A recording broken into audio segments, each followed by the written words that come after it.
Oke. Sebelumnya selamat pagi dan terima kasih saya ucapkan atas kesempatan dan waktu yang sudah diberikan kepada kami dari tim Berca dan Keysight untuk dapat membagikan informasi terkait 5G Solution untuk Conformance Test pada siang hari ini. Sebelumnya perkenalkan, nama saya Rea Gusti Hermawan. Saya untuk Project Engineer dari PT Berca Raya Perkasa. Pada pagi hari ini, saya sebagai moderator, kami menghubungkan dengan Keysight. Di Keysight ada Lim Setiong. Lim Setiong ini adalah Channel Partner Manager Keysight untuk Indonesia. Dan juga ada Keke Leo. Nanti yang dari Keke ini nanti yang akan memberikan product presentation mengenai 5G solution untuk conformance test. Ini adalah Keysight expertnya nanti. Nah, pada webinar kali ini nanti akan ada tiga agenda. Agenda yang pertama adalah nanti slideshow presentasi untuk introduction Keysight 5G conformance test solution.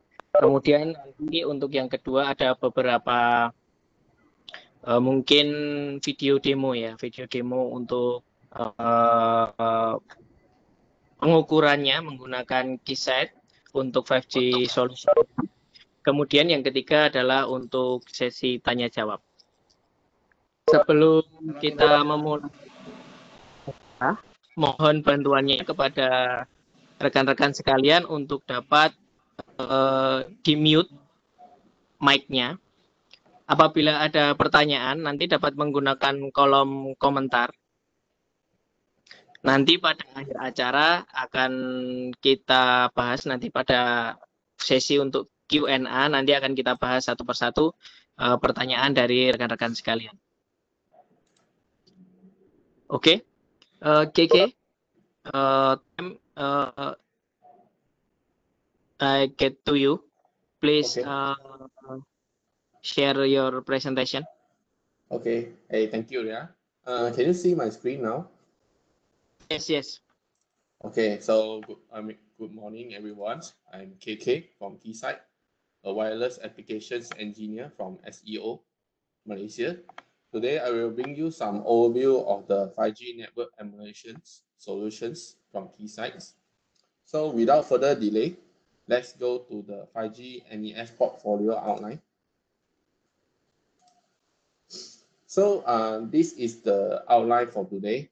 So we will first start with this 5G device market update.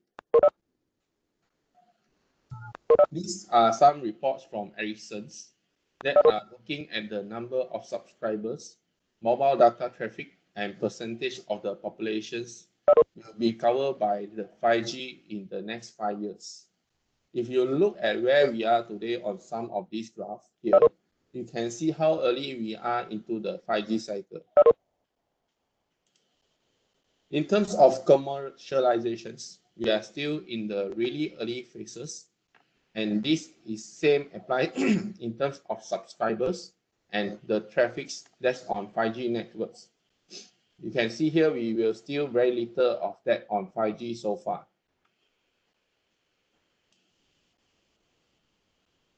So we have been through these early stages with research projects that started 10 years ago.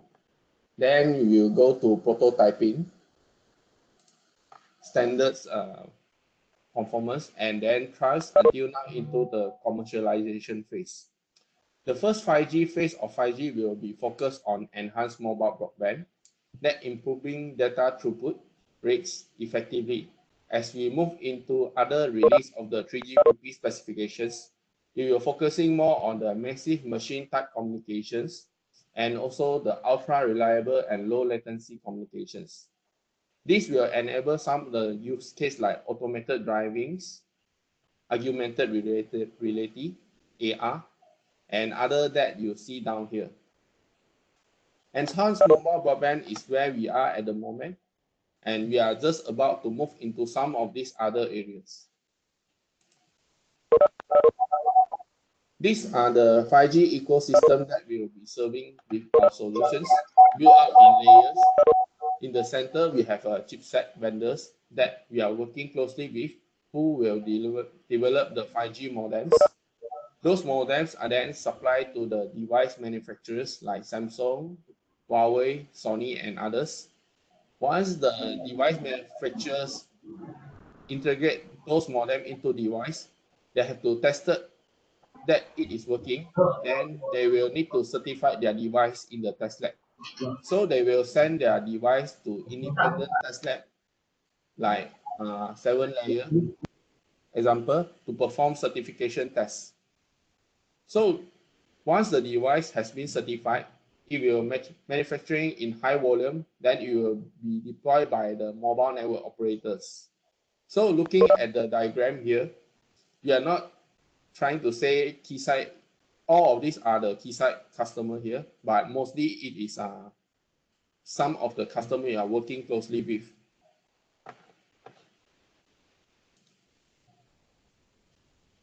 So let's looking a bit more at the current state of 5G NR. You can see like how many operators around the world have deployed 5G so far, as per the GSA, Global Mobile Suppliers Association information from March this year. They are saying about 62 operators around the world have deployed 5G compared to 791 operators who have deployed LTE. So you can see it's really a long way to go to match the LTE coverage now in the world. So we do have more operators have announced investment in 5G. It's around half of the LTE operator announced 5G investment so far. And looking at the commercializations for these 5G devices, not many of it are available so far. It's around like 67 devices, but there have been 250 5G devices that have been announced so far from the 81 vendors. As I mentioned, we are focusing on the release 15 of the standard so far, which has been mainly focused on the enhanced mobile broadband. But as we move to the later 3GPP release, like release 16, it will start to adding more features like vehicle to everything, V2X, ultra reliable low latency communications, URLLC, and also we are looking for even more further ahead to release 17 and 18, where ideas are being proposed at 3GPP. We have always tracking and monitor those to help us prepare and build future requirements for 5G technologies. In terms of complexity, technical complexity, 5G is more complex compared to LTE. We have to use the high frequency range like FR1 and also FR2. Then we have non-standalone networks where you are using two technologies simultaneously, where you need to connect to the LTE. Then you connect to the 5G using this LTE anchor. There were more test cases introduced due to new bands and frequency range and the other special challenge like beamforming tracking and also link management that we are having to address.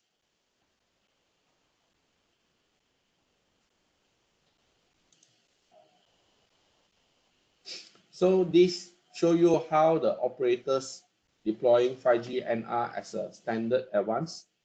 5G development is not over and will continue for years to come. So as you are looking here, we are still deploying the 5G based on release 15. Now, while release 16 is just starting to pick up from the chipset makers. Keysight is always looking ahead at release 17 to make sure that our platform and solutions are ready to test this feature when the test specifications are ready. So most probably towards the end of the next year, these specifications will be complete.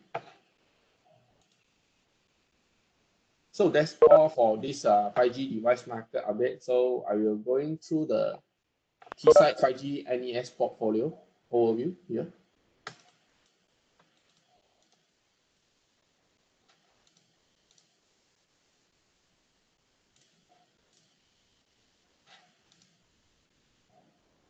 So when you look at the device, development life cycle. It extends right from early chipset developments to device development through to acceptance testing of the device, manufacturing, then post-deployment phase. So you can see Keysight has developed a range of solutions that we are addressing the whole product life cycle.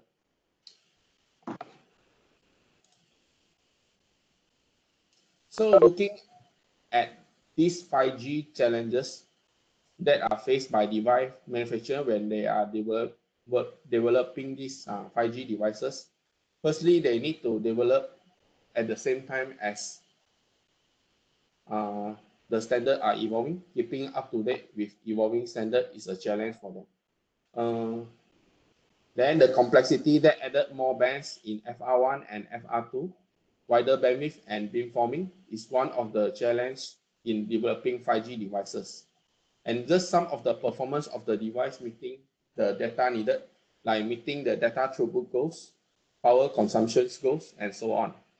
So Keysight 5G and NES helps to make sure our customer keep pace with rapidly evolving standards, accelerate time to market with new 5G device, adapt to new market, and capture the 5G market share. I will make a pause here because I see someone is raising their hand just now. Do you guys have any questions? If no, then I will continue my presentations.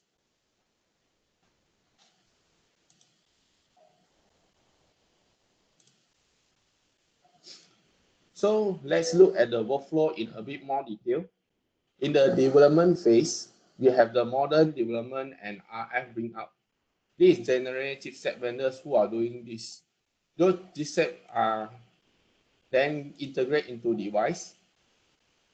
Once the integration is happened, then manufacturer will work on optimizing the performance of their device at the point that they will move into the acceptance workflow, where they will perform 3GPP conformance tests to prove that their device are compliant with industrial standard.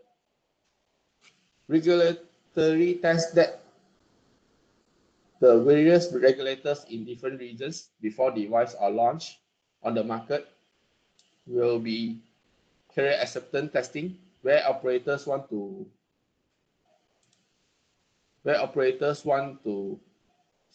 supplement tests to prove that their device work on their own network configurations, and then live field trials.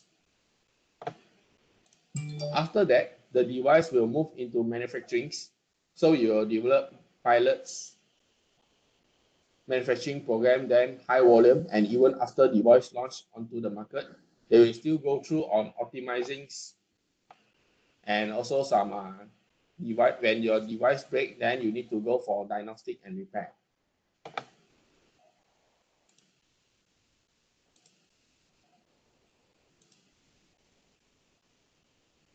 So here is just a mapping in a bit more detail so that you can actually see which phase of the workflow addressed by each of those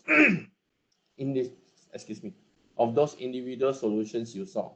Like let's say if you are working on development phase, if you are development phase for this protocol, so you might need to have this protocol R&Ds, and if you are working for those RF parts, you will need to focus on this RF automation or using this DVT for these developments.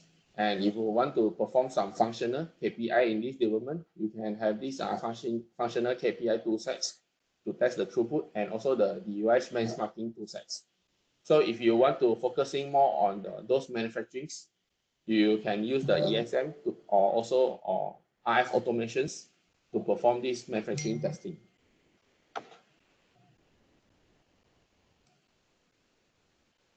And here we are looking at the key target customer for each solutions.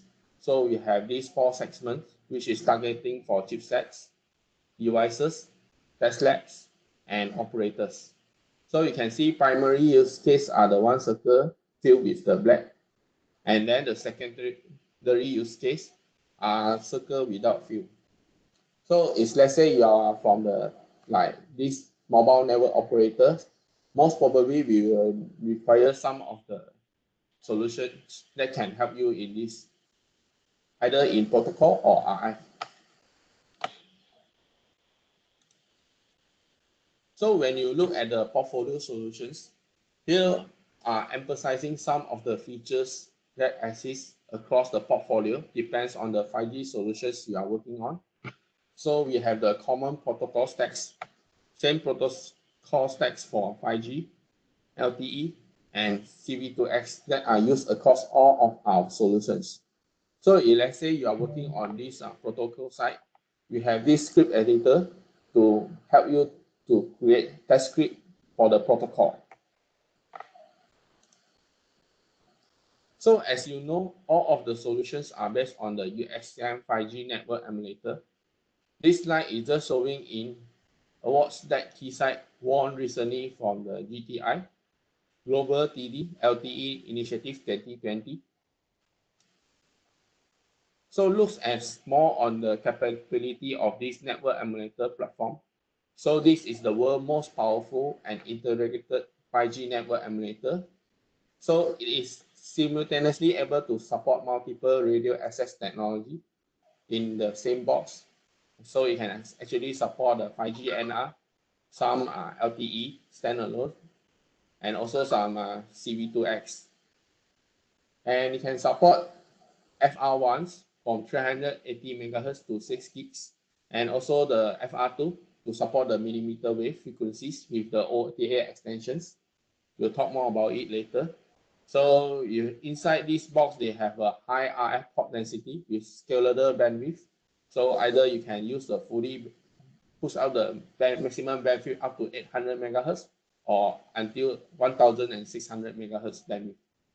So in the box, they have an integrated baseband IQ interface to generate those IQ. And also you have a baseband fading for advanced performance testing according to the 3GPP test requirements. And this has the internal PC inside and the touchscreen interface that enable band stop usage via test applications. So this is scalable platform based on 3GP, based on UXM 5G. With just a single UXM 5G, you can do the FR1 up to sub-6 gigs. So if let's say you want to work on FR2, a customer can just add on a millimeter wave extensions by adding CIU, remote radio head, and chambers to perform OTA testing. So if you want to perform more things like blocking and spurious testing, and also the interference test, our customer can choose to have a complete full rack conformance acceptance system. Then that you can add on filter unit, signal generator, and also signal analyzer.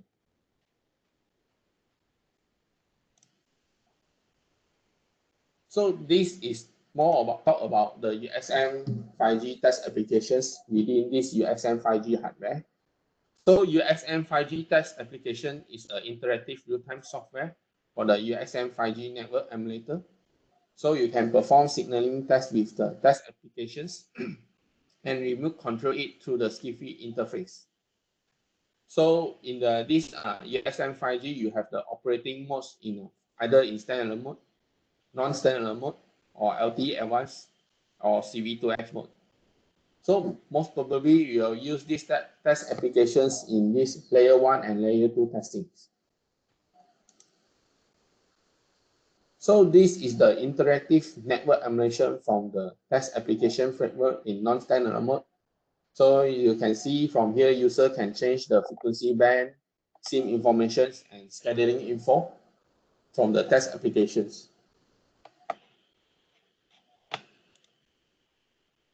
So basically, that's all about our NES portfolio. So we will go into more detail in those 5G device development solutions.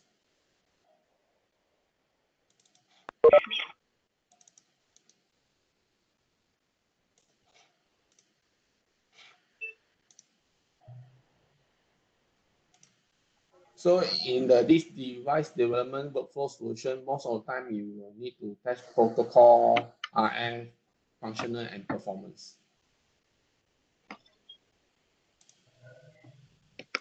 So in the 5G device development, Keysight collaborate with all leading 5G chipset vendors and provide the most capable, flexible, and scalable hardware platform. And it's a powerful tools that is of use for all these protocol, RF, and functional development.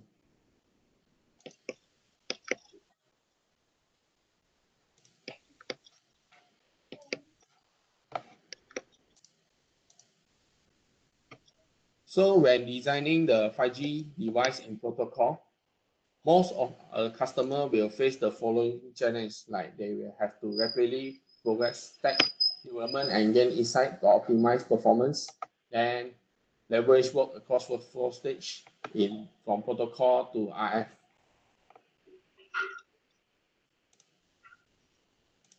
So we have this S8701A, which is called protocol R&D toolsets. This is mainly targeted for customer who is working on this protocol layer of testing, design verifications. Then this is some of the advantages of this protocol R&D toolsets. Most major 5G NR protocol stacks, then leading with availability of this 3GPP feature. So I will quickly go through all of our NES solution available from this Keysight. Then we will talk more about this conformance later. So this the solutions component for this protocol R&D toolsets that we separate it with this software, then hardware for this FR1, then the hardware for this FR2.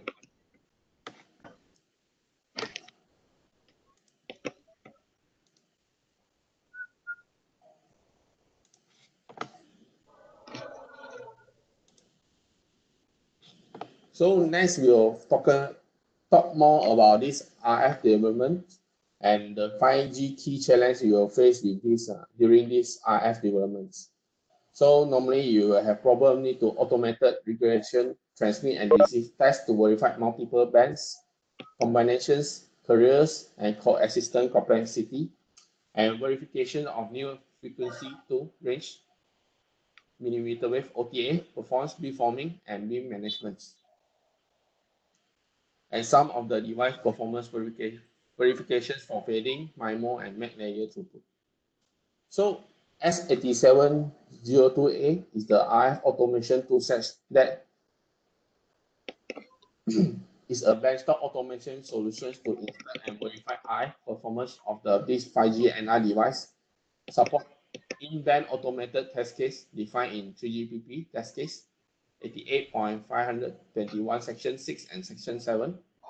So test cases are speed optimized to improve the test flow of this.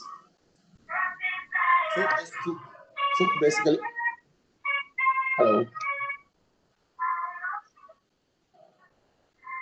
Sorry. Pak Elmi, bisa minta tolong untuk di-mute sebentar Pak Elmi untuk mic-nya, Pak. Okay, thank you. Yeah. Continue, Pak. Okay. So basically, this tool is designed for RF development and design validations engineer to enable quick regression tests to verify transmitter and receiver performance. So the advantages of using these RF automation toolsets is a cost-effective solutions for RF verifications. It helps to control test costs by verifying RF design early with confidence using a low-cost benchtop 3GPP based tool while freeing up more expensive validation system. So you can see it's a very easy to use graphical interface.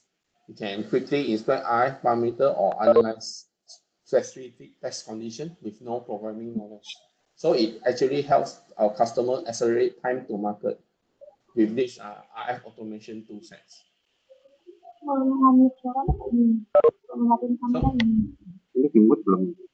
So these are the example reporting tools from these RF automation tool sets that the tools are generated with summary reports in CSV and Excel format. And in the new release, it will going to support PDF formats. So next, I will show you the demonstration on how this RFA is going to test on this 3GPP test case. So let me play the video now.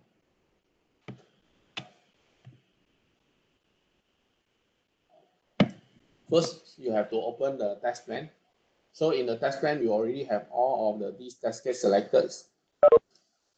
And you'll configure the bands, depends on what is the supported band from your device. And after that, you can configure the test condition of using these RFA tools.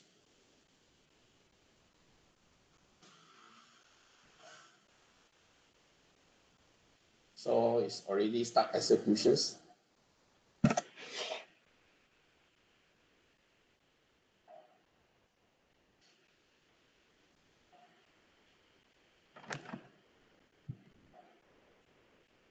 So you can see from here, they are using the Skippy to communicate with this USM 5G. So we can actually automate this USM 5G with this Skippy. So in this RFA tools, you can see the test applications measurements from here.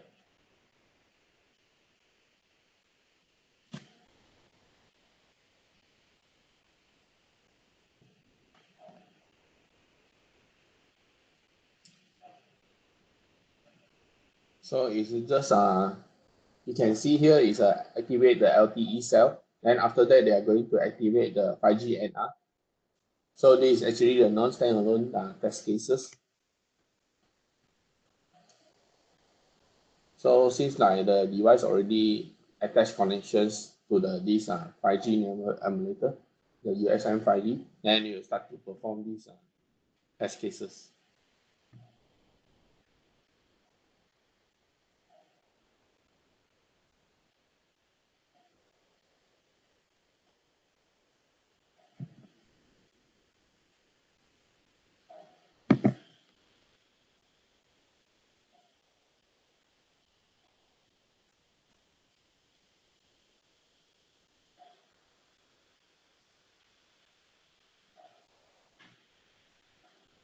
Okay, so basically for this RFA, so we go to the next slide.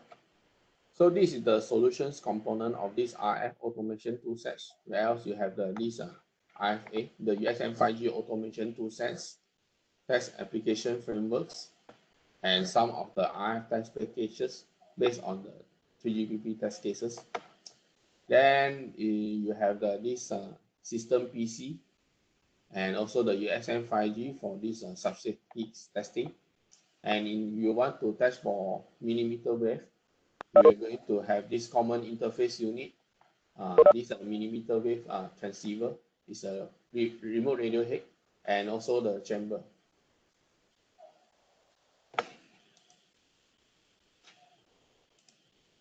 So next we'll go into more in the functional testing where customer have to stress test device at the maximum end-to-end data throughput. And customer also can perform audio and video quality verifications using the external audio analyzer for it. And you can perform also handover and fallback. So the functional KPI toolset is about the same software platform like these RFA automation toolsets. Just they can help to perform the automate the maximum data throughput verifications. Those application tests like battery life, audio or video quality test, and mobility tests using this functional KPI toolset. So it provides an intuitive and easy to use graphical interface that allows user to quickly set up tests to analyze specific test conditions without much more programming knowledge. Okay. So this is the video of how we are using this USM 5G to perform this OTA throughput. But in this demo, they are, from what I see, they are testing on this LTE, not mistaken. So let's stay tuned and have a look. So in the beginning, they will configure the system cell and select the subframe configurations you want in the beginning before it start the cell of LTE cell. So you can see it turn on the LTE cell here.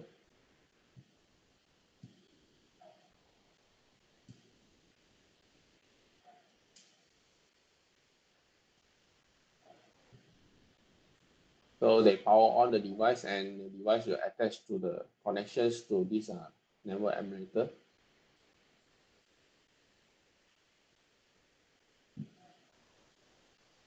So it's going to start the blur throughput now, the max throughput.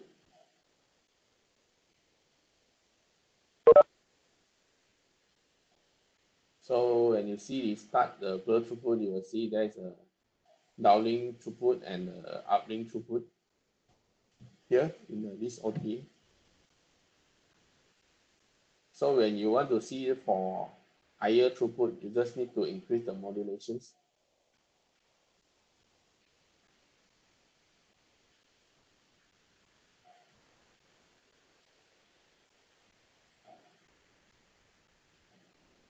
So just now when you see in the beginning, he only enabled the first slot. So now he enable all of the subframes and codeworks. Then it can having a more significant throughputs.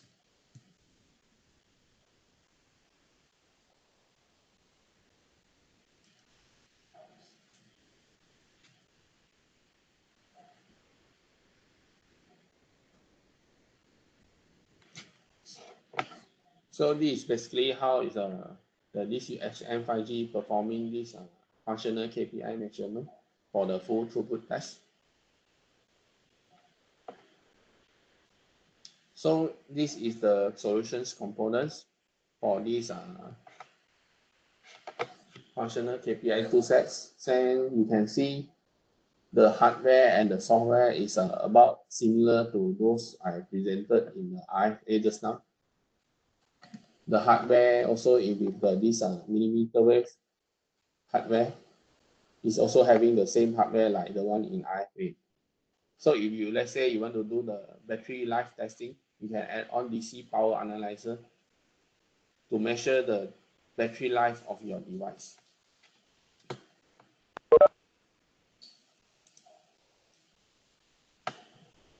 So next we'll talk more about these benchmarking devices.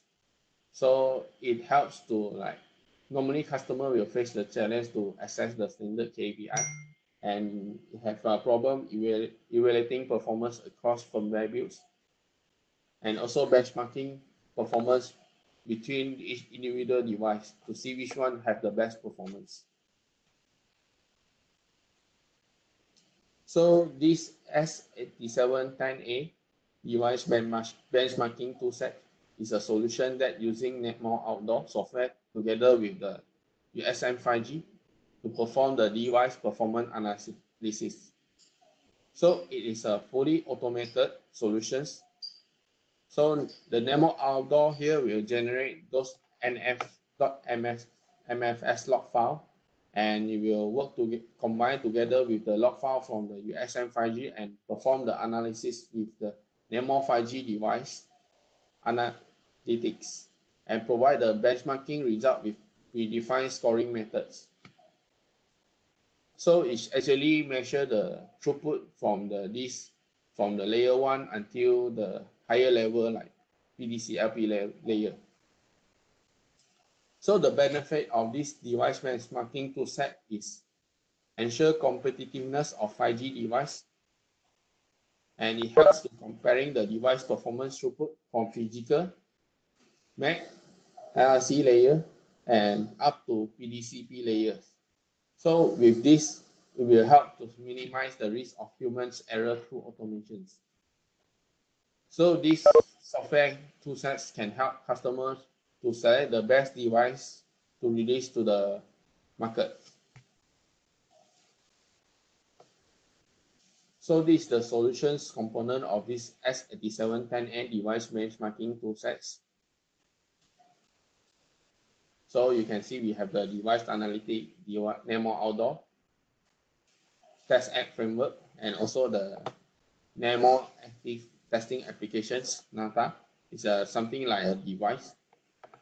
And in terms of hardware-wise, you will see you will rely on USM 5G and test PC.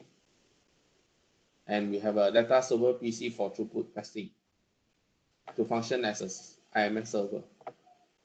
So for millimeter wave testing, we will have this common interface unit and remote radio head, the millimeter wave transceiver, and also the 2D impact chamber.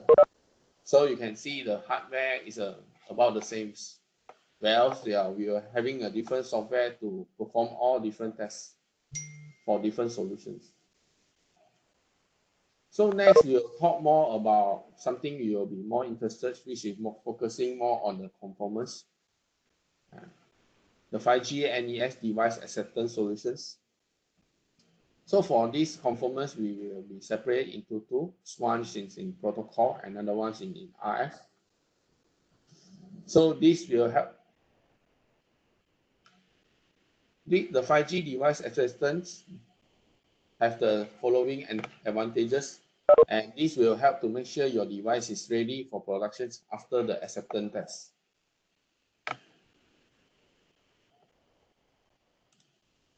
So let's go into the protocol acceptance test and some of the challenges we will be faced for their device to meet the conformance requirements and also the career acceptance requirements. So you have to certify the maximum number of devices in the minimum amount of time using during the testing the protocol. And you also have to thinking how to reduce the test time testing this protocol. So Keysight Solutions will help you to resolve all of these challenges here. So we have this S8704A protocol conformance toolset. This is used for GCF and Pdclp device certifications testing, and it has a comprehensive coverage of 5G NR and CV2X protocol conformance test cases. So this is the workflow of how normally you will be required for this protocol conformance toolset. So basically, 3GPP will define the test case in the test specifications. Then it will pass to SC to create the TTC industry code providing abstract test case implementations. Then it will then send to GCF or Pdclp to prioritize the test cases and define the device certification requirement. So Keysight will come in here to create the test case using the reference TTCN code 3 from the SC. Then also Keysight will verify the test cases against the multiple chipsets and device. Then we will send the design test cases to the independent test lab to validate the test case implementation and submit validation reports to GCF or Pdclp. So GCF or Pdclp will approve the test cases for use in device verifications. Then Keysight is then ready to deliver these test cases to the users in batch. Then our user or customer can run the test cases to certify the device for GCF or Pdclp. So once you complete this phase, the device manufacturer can submit this certification and declaration to GCF or Pdclp before they can have a mass production for it. So basically, this is all of the workflow you will in the real world condition now before you release the device to the market.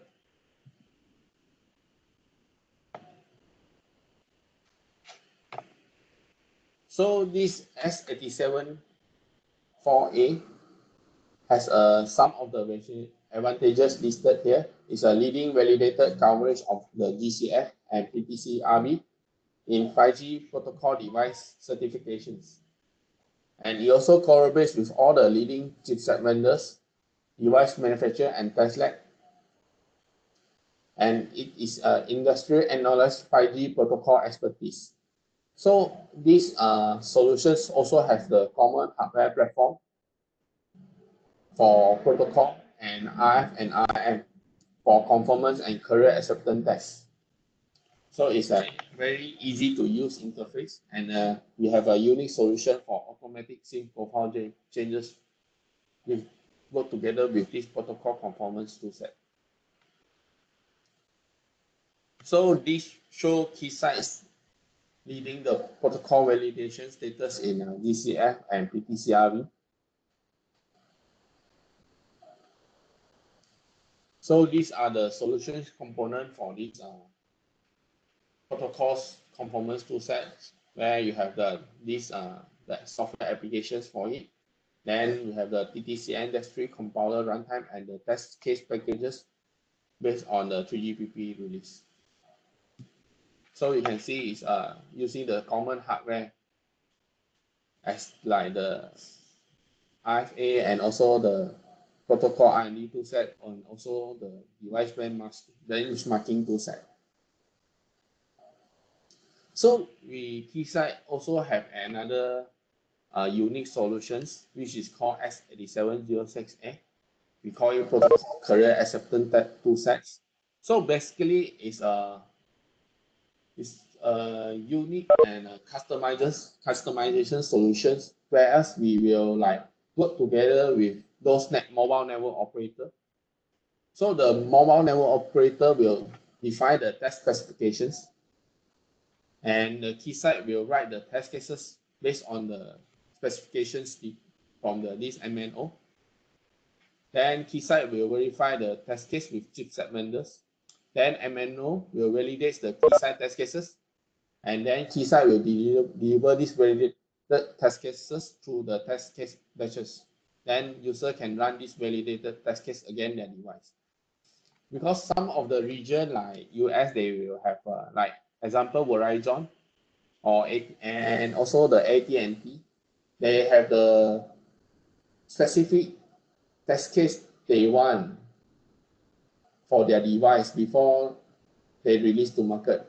So for some of the device, like they also have, when in the meantime they fulfill the 3GPP requirement, this mobile network operator also want the device to fulfill the mobile network operator requirements according to their needs. So Keysight, we will be collaborating with this subject matter expert from all the leading mobile network operators and chipset vendors. Then we have a long track of record in mobile network operator career acceptance test. So this, you can see from here, these are the mobile network operator that have a specific test case according to their requirements. Like in US, they have AT&T, also the Verizon, and in China, you have a China Telecom, and in Japan, you have a Docomo test case based on their Docomo mobile network operator. So Keysight is the only vendor to support the device acceptance test plans of all of the leading 5G MNOs worldwide. So we have the highest number of validated test cases across all 5G NR device acceptance test plan. And also we are the only vendor that is working with screens. So this is the solutions components from this photo career acceptance tool sets.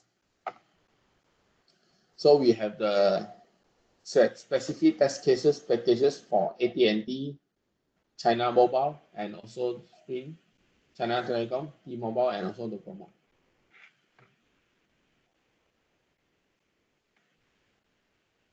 So next, we will go into more in the RF conformance. So this is some of the challenges you will be faced by our customer when they are testing the conformance. So they have to constrain to bring their 5G device to the market in timely manner, because they have a lot of tests required to test with one conformance system. So they have to also demonstrate compliance with the industrial body, regulatory, and also career requirements.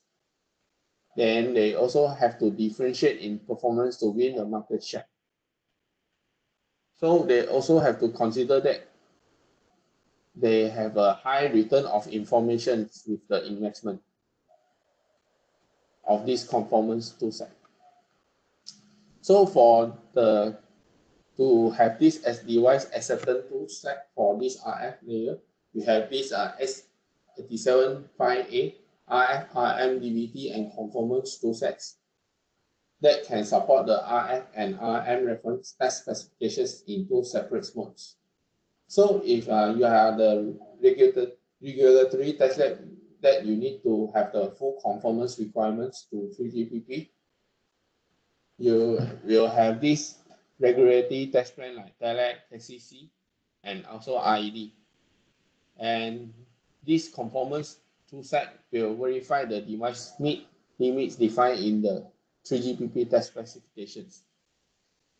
So the conformance toolset has the 3GPP test cases validated by an independent test lab for use in GCF or Pdclp device certifications.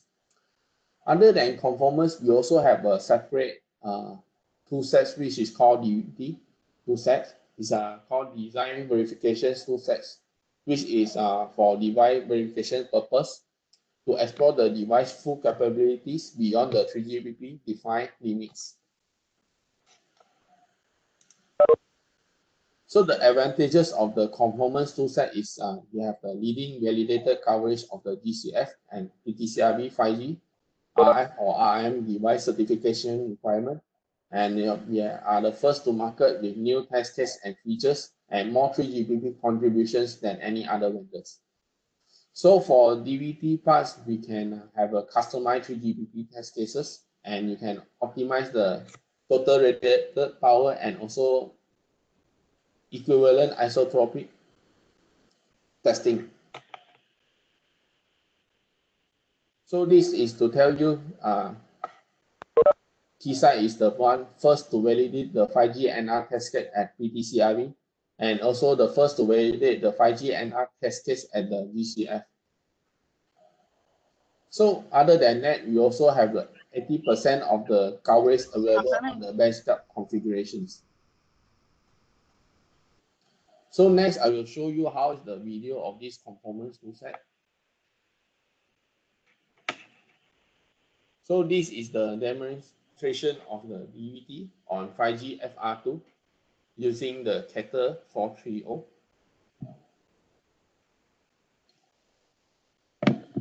In the beginning, we will have to configure the device, our DUT. For this test method, we are using the manual way. So after that, we need to configure the global parameter for this FR2 testing. Then we will go to Test Campaign Editor.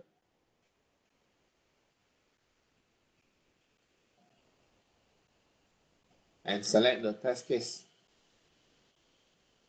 So in this demo video, we are going to perform one of these test case called general spurious emission for interband, including FR2.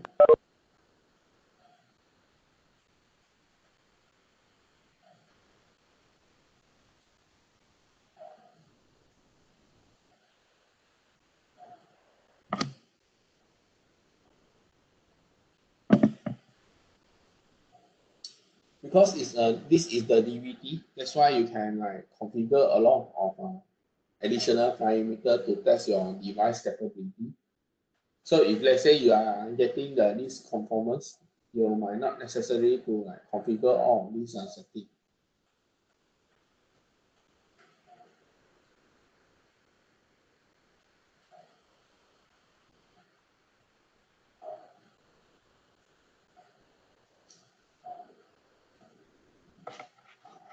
So let me see, I can make a pause here. So you can see this is a device inside this OTA chamber. Okay, so we have the holder positioner to hold the device, and also we have the feeder horn to transmit the signal to. We have actually another reflector here to reflect the signal. So the signal will be transmitted up, then we will be reflected with this reflector, then we will send the signal to the device. So this is actually one of the OTA chamber that is using the indirect far field test method.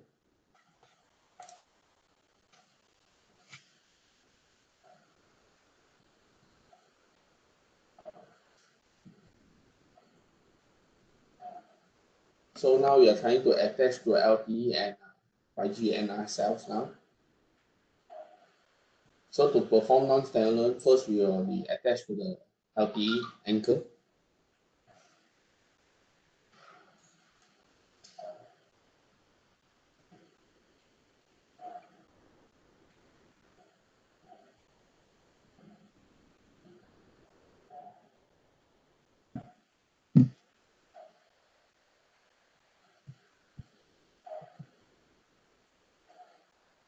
So it's start to enable the 5G NR cell now.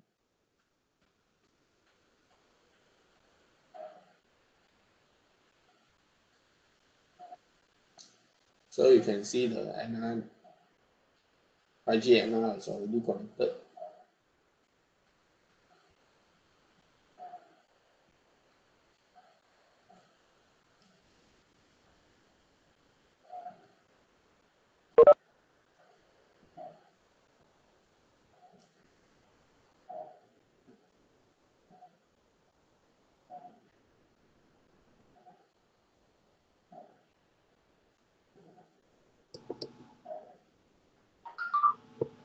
So you can see this is measuring the various emissions in this signal analyzer in this USM file in this signal analyzer.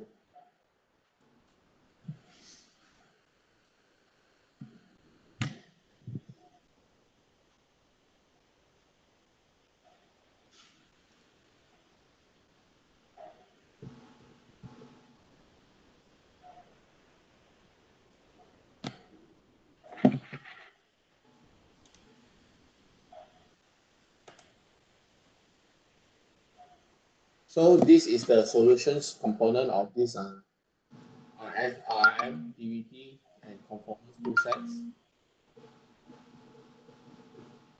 So this is actually the full rack conformance system for FR1, FR2 that can perform the out-of-band blocking test and also the spurious emissions. So other than that, we also have the same carrier acceptance toolset for RF, which is tied to the different mobile network operator also. So it supports the 5G NR supplementary RF test plans from all major Type 1 mobile network operators like AT&T, Verizon, T-Mobile, and Sprint. All test areas supported transmitted receiver on also the radio resource management, and all of these test cases is validated by mobile network operators. So the advantages of this RF acceptance toolset is an intuitive test management capability with optimized test times, and also some of the using the same hardware platform as the conformance or DVT solutions. And Keysight is the only test and measurement company actively supporting all the 5G supplementary RF test plans of the leading mobile network operators worldwide. So this is to tell you that Keysight, with this RF carrier acceptance, how we maintain the leadership in with these solutions. So we have the complete coverage of all carrier acceptance RF or RM test plans, and also some of the information here. So as you can see, the solution is pretty similar to this RF or RM device verifications test toolset and also conformance toolsets. Different will be on the software parts, which we will have a different test case packages based on the different mobile network operators. So to have a more summary for you is after we go through all of these solutions, I give you some summary for this RF solutions from this Keysight. So if let's say we only want to test for basic transmit and receive measurements without the blocking and also without those spurious emissions, you can consider to only test using this XS7087002A RF automation toolsets to cover the needs of you. So if let's say you want to perform the serious and blocking test or some remote CSI test reporting and also some RM test, then you can go for this DVD from this DVD and conformance toolsets. So if let's say you want to like having the GCF or PTCRB validated conformance test, then you can go for this conformance. So if let's say, last but not least, if you want to have the career acceptance toolset based on those mobile network operator like AT&T, then you can choose to select this S8707A solutions.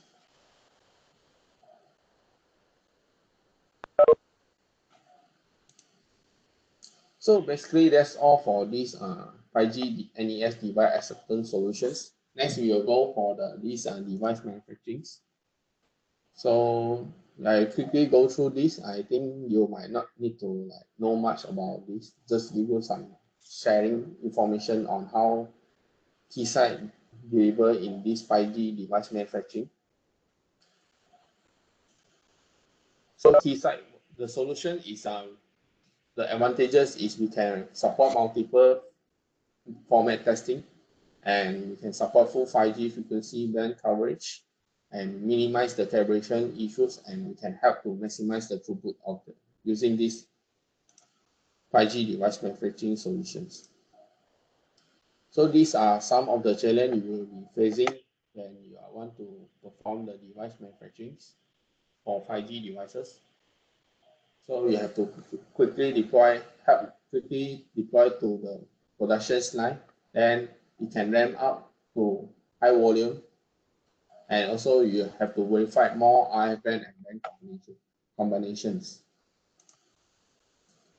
So we have this E6648 ESM is the only solution that tests 4 5G devices simultaneously and at FR1 and FR2, and it can support multiple formats like I mentioned just now, 5G, 4G, 3G, and also 2G, and wireless LAN and Bluetooth. And it can be optimized with automations with Keysight Puffer tests. So the advantages of this ESM is it can help to test 4 DUT simultaneously with 1 core EIX transceiver ESM solutions. Then we have it can help to optimize the manufacturing test times with this source and analyzer sequencings, and it verify the test confidently with a solution provided approved by chipset vendors like QDAP.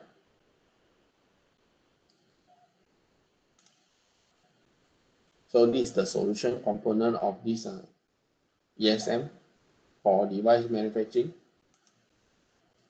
So basically, that's all for the 5G network emulator solution portfolio outline. So before I go for 5G genome conformance test, do you have any questions for these network emulator solutions?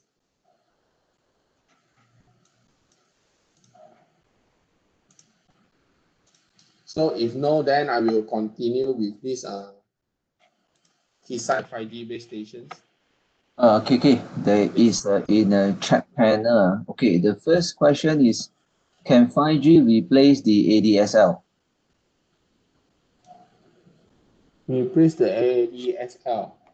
Yep. Build the 5G ADSL.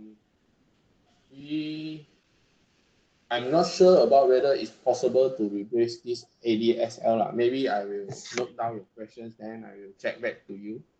Okay. The second one is, build the network of 5G more stable and wider? It will depend on how you like. I will say how it depends on how when you applying the GNOB on the field, you have to have a more complete thorough test before you deploy it into the market.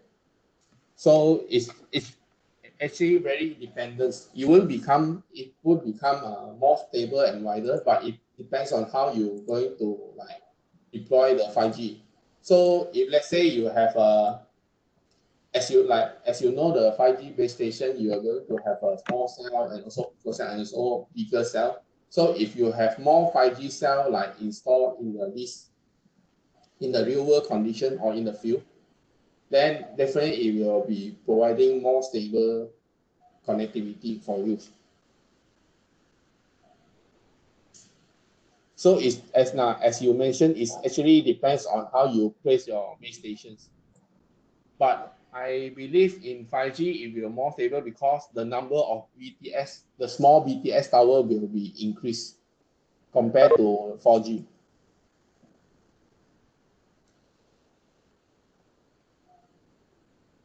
Okay, the next one is the from Faro Razi. Is it true that the function of this equipment is the same with a BTS test set? I will just tell the network emulator solution is for mainly the network emulation solution is mainly for you to test your device. So actually you can treat it as something like base stations to perform the testing on your device.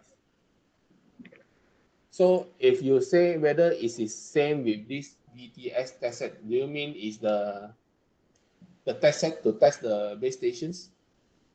If that, then I will talk more about the test. It's a different test. It's a different equipment for the base station testing. Okay. The next one. Okay, the next one is how we can validate the 2D impact chamber to perform the OTA functionality signaling test in millimeter wave based on 5G FR2. Is there any conformance test to check these equipments?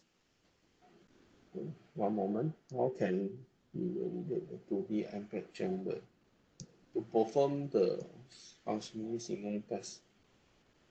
Yes, we have okay, to perform this OTA functionality test, definitely you need a chamber. So if only functionality, you can use the 2D impact chamber to like validate this OTA, but mainly it is for those protocol and those protocol testing, protocol commerce, and also to testing, because the reason is the 2D impact chamber don't have the beam pixels capability for RF. So if you focusing more in the RF testing, you might need to consider to use the Cater 430. So is there conformance test? There is no conformance test to like performing testing on the chamber lah, but will be because the chamber is function like the how to say, it's like the interface lah. I mean, to help you to remove all of the loss before you can test the device performance. Is there any OTA test for 5G FR1 or only conducted tests apply? For the device testing, I mean to test the device like mobile phone and some CPE, there is no OTA test for FR1. But if you want to perform, I mean, even if you want to perform you want to perform like simple, like you can consider to choose something like small shoebox if you want. I'm not sure this one you can consider this part of OTA. I mean, you can go have a small shoebox and you put your device in, and you can consider this kind of test method as a OTA, but most of the time it is not necessary. I can say you can use the small chamber to perform the testing. Small shoebox, sorry.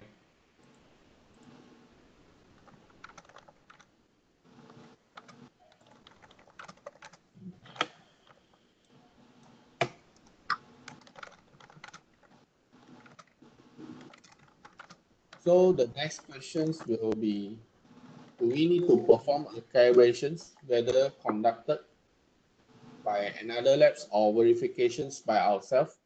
Yes. Before you start any verification test, when the time we deliver and we set up, we will help you to calibrate the path loss for this radiator. But for conducted wise, if you are connected to directly, you just need to consider the path loss of your cable to the device. Or if let's say you are using the shoebox, you have to consider the path loss of your cable to the shoebox for FR1. So, but for FR2, we will help for FR2 solutions. For chamber calibration, Keysight will help you to perform these chamber calibrations, and we will give you a report of the path loss you have from this chamber. So the next is, do we need to perform a calibration for 2D impact chamber, whether conducted by another lab or verifications by ourselves? Definitely we need to have some maybe simple path loss so we can have connections, because if let's say the loss is too high, you might have difficulty to attach connections to the device. But if let's say to be clear for you, chamber is mainly used for those FR2 applications because the loss for FR2 is higher compared to FR1. For the FR1, normally we can perform the testing using direct antenna, or you can use a small shoebox to connect the cable to the small shoebox and radiated the signal inside the shoebox. So this is the way of conducted testing.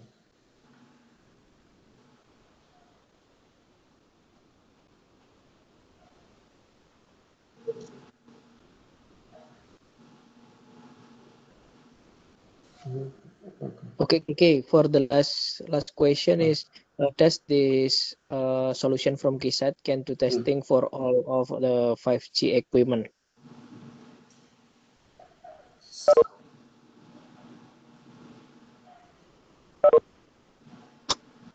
So it depends on your applications as I mentioned. So let me for a moment. So it's actually very depends on what are you working on. Maybe I can give you a more example. Okay, so as you can see, it depends on we are working on protocol or you are working on this RF segment, or you just want to perform a functional. So if let's say you want to work for protocol, you will just consider about this protocol solutions from us. This measuring instrument, is it possible to test all 5G instruments? Most probably you can test all 5G equipments with these Keysight instruments.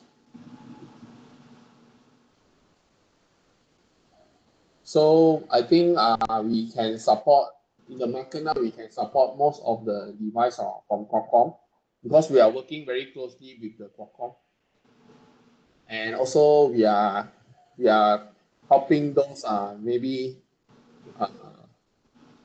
Samsung also. We also have a deal with Samsung and we help to test their device. We have been trying most of the 5G device like Samsung I think it's S10. Yes, Samsung S10, they have a 5G device. We have done a few verification with this Samsung. And also the Huawei devices, I think it's a Mate 30 5G, if I'm not mistaken. So in the meantime, as long as the 5G device, they are following the chipset vendor, they are following the requirement of this 3GPP, and definitely we can test all of the 5G equipment. The devices. So to be clear for you, this solution is to test device itself. It's not for testing the base stations. So hope I can answer your questions, right?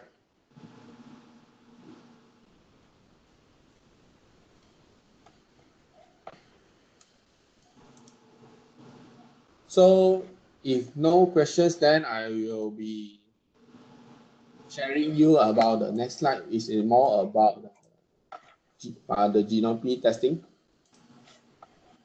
One moment.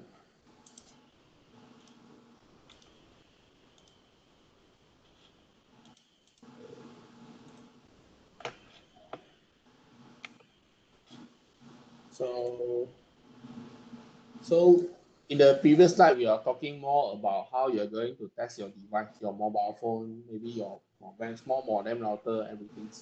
So now we are more targeting all on how are you going to test the base stations. Okay. So in this base stations conformance, we have this solutions overview. Then we will overview of 3GPP GNOP conformance testing. And we will talk about the measurement automation platform. Then also the GNOP in transmitting solutions, receiving, and also the in-band transmit and receiver test solutions. And I also give you some idea. We have this kind of ORAN radio unit test solutions. So in this, I will talk more about this later in the coming slide. So you can see this. They have 3GPP have a specified 4 types of base station configurations. So depends on the configuration determine if the tests either are conducted or radiated. So for type 1C, NR base station operating at frequency 1, which with requirement set consisting only of conducted requirements defined at individual antenna connectors. So also we have the hybrid modes we have conducted and also the OTA. And we have also the 10, which is for FR1 and OTA, and also the 20, which is for FR2 for OTA.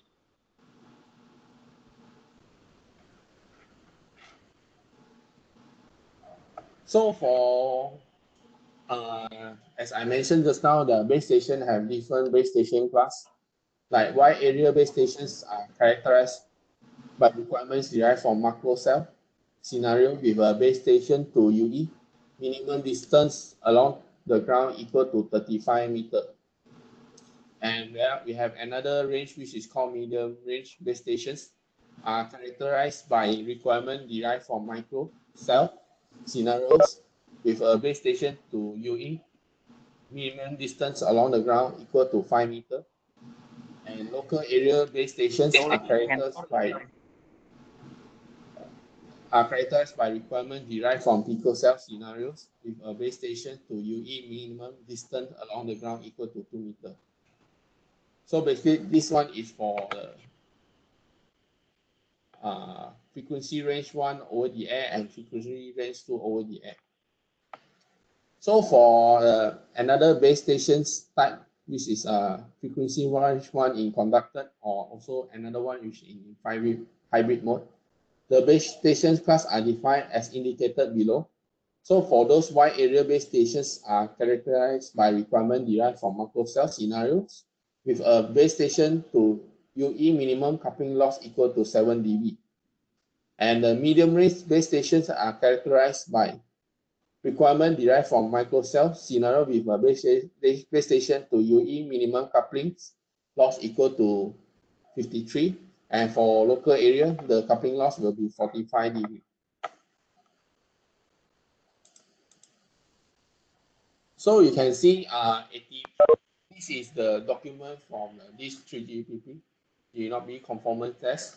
So we have this 38.104 is a 3GPP document states the minimum requirement for base station, radio transmission and receptions. And we have another document which is 38.141 is a document that states the test requirement for base stations in radio transmission and receptions. So this is the document that is always referred by manufacturer for conformance requirement. So in these 3GPP specification documents, conformance to the present specification is demonstrated by fulfilling the test requirements specified in conformance specifications 38.141-5 38.141-1 and 38.141-2.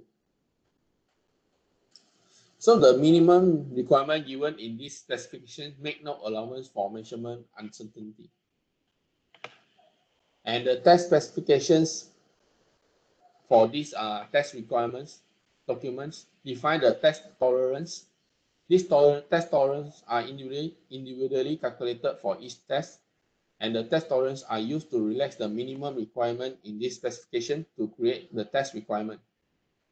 So for some requirement, including the regulatory requirement, the test tolerance sometimes is set to 0.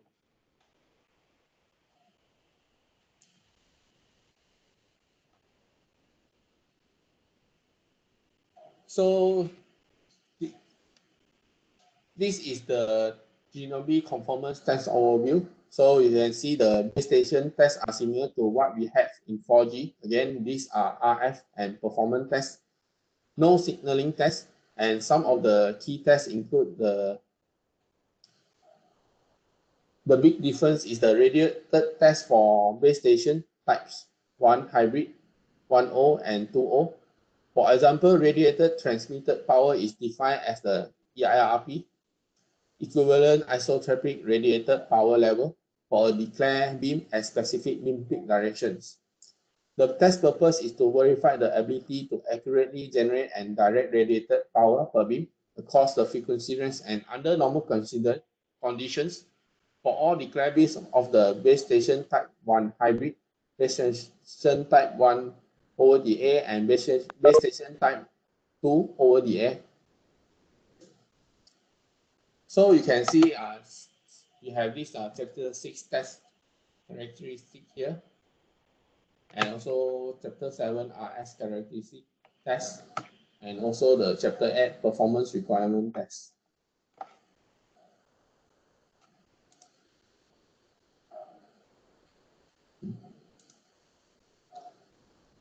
So here are some of the examples for conducted tests.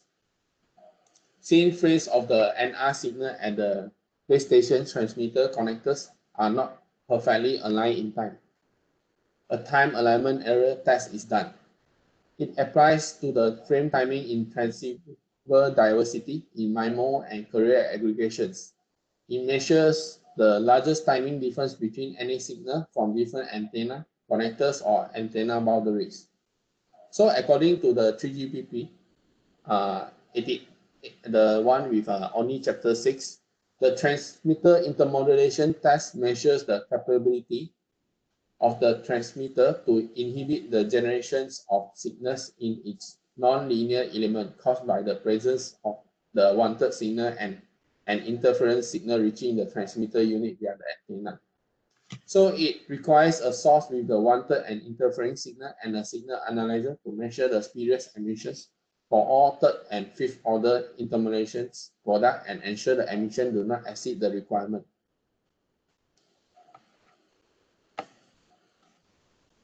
So here are some conductor receiver test conditions.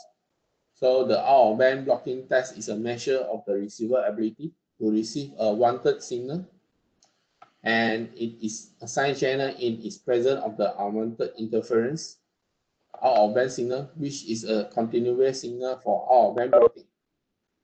So you can see if you want to test the blocking, you need the multiple sources needed here. So, and this is an example of how the GNOB receiver performance test out.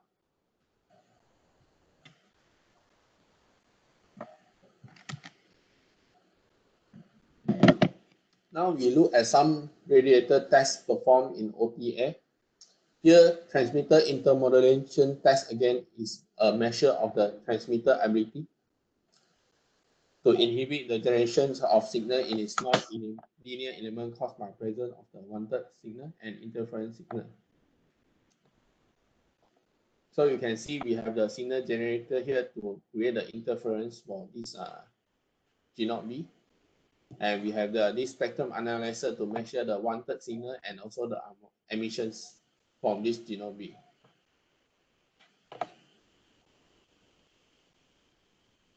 So, and the test is conducted in the emissions for this testing, you need to look at the signal up to more than 80 GHz and higher as new band are needed.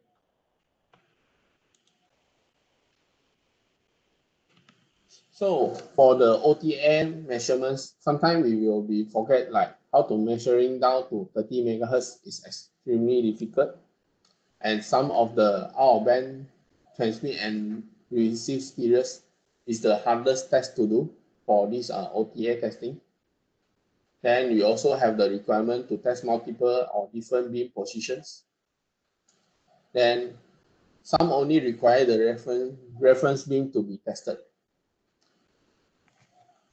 And some receiver tests will require additional filters, couplers, circulator to protect the test equipment if transmit is active during the receiving test time.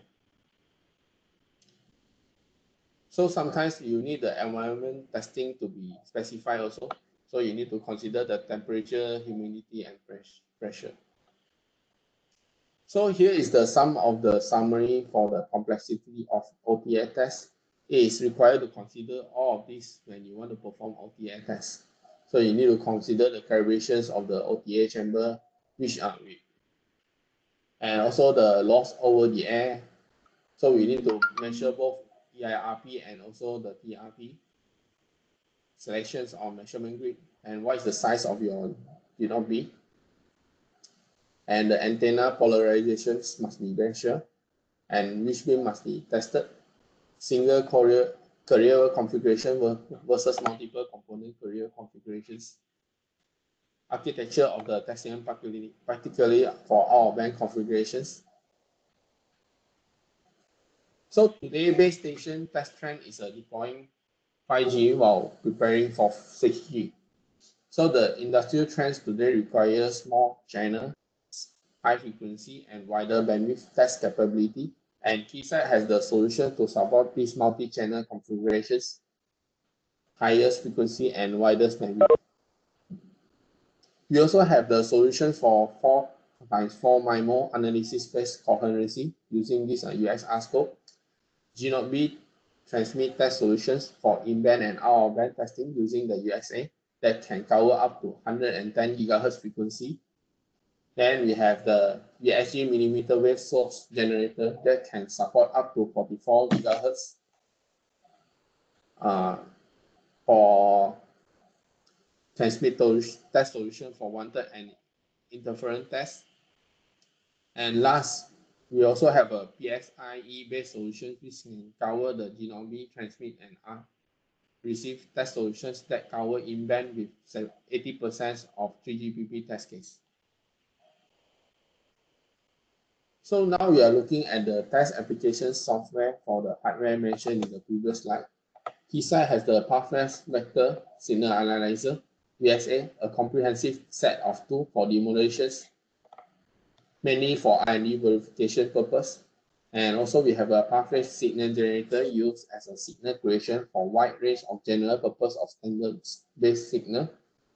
Half-wave X series applications, which is a measure application for benchtop and modular signal analyzer. And also we have a G0B conformance solutions. We have the pathway test automation test that automated DVT and 3GPP testing for the G0B. So the pathway test automation inspects and verify the RF performance of 5G G0B device, support RF automated test cases defined in 3GPP, section 6 and 7. This automation software designed for RF design verifications and enable quick regression tests to verify the transmitter and receiver performance of G0B testing.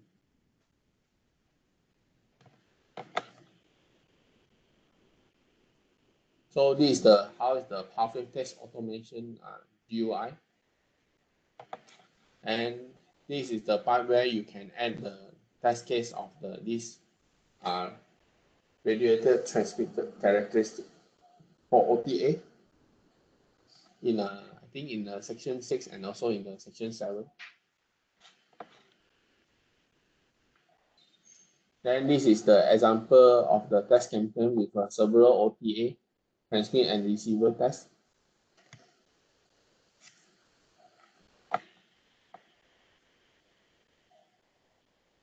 So this is the hardware solutions to cover the Chapter 6 transmitter characteristic test in 3GPP.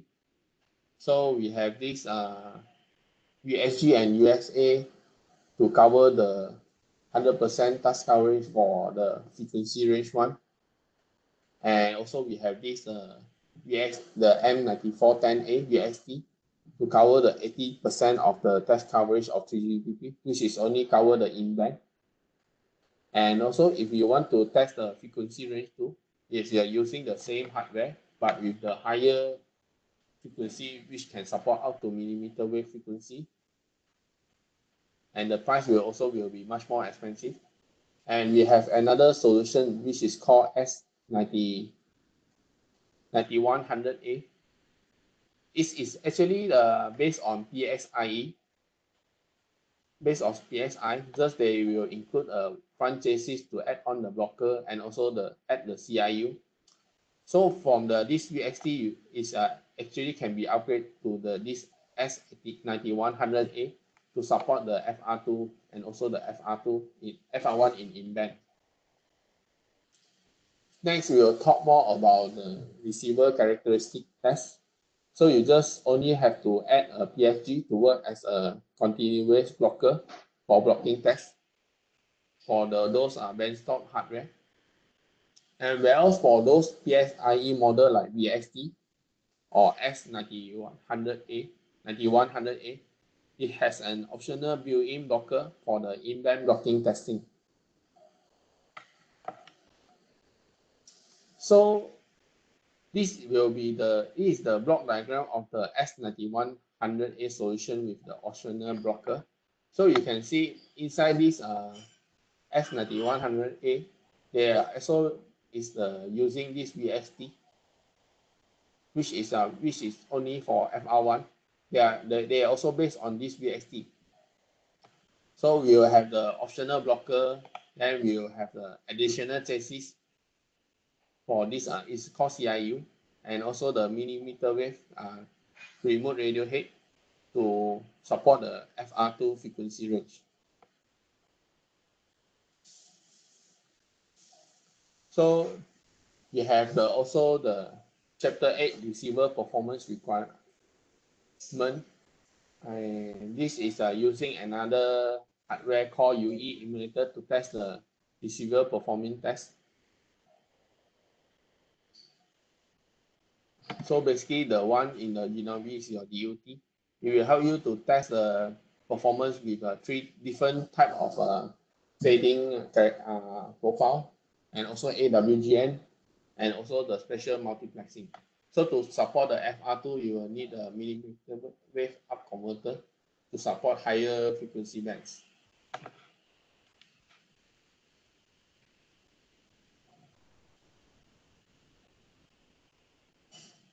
So now we are talking more about those USA hardware. So the one used for transmitter testing. So it's explore new technology from 2 Hz to 110 GHz and analyze the latest wideband signal with up to 1 GHz fully integrated instantaneous bandwidth, or go up to 5 GHz with external output.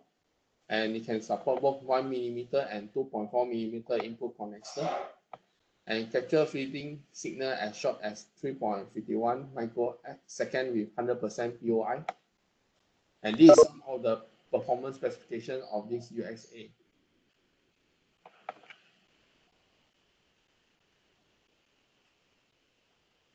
So this is some of the 3GPP transmit conformance test requirement document. So the top one is mainly for the UE, which is for device like handphone. Whereas for BTS transmit test requirements, this is the document you will be referred to the 3GPP.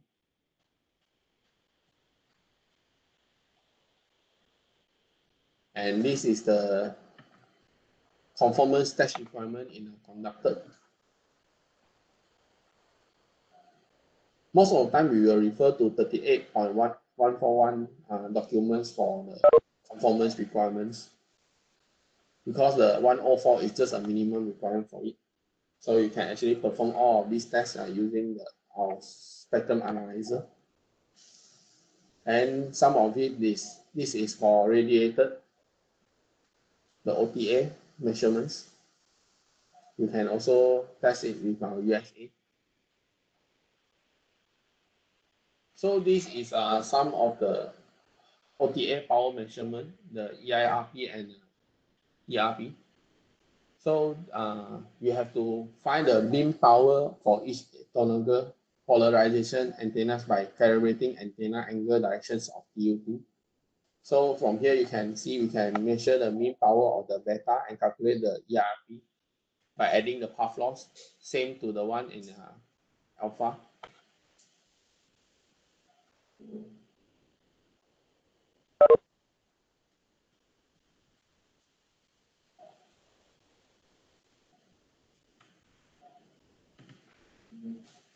So you can see this is a bit complicated.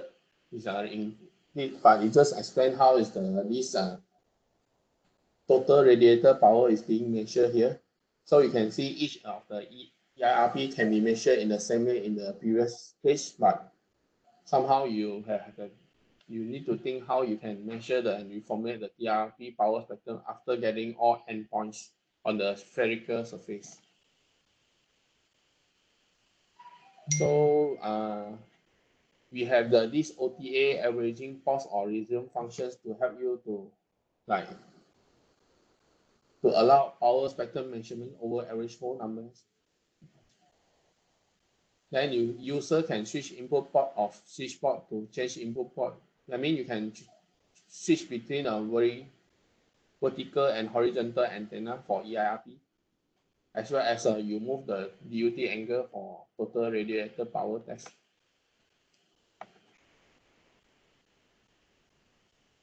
Next, we will talk more about this GNB receiver test solutions.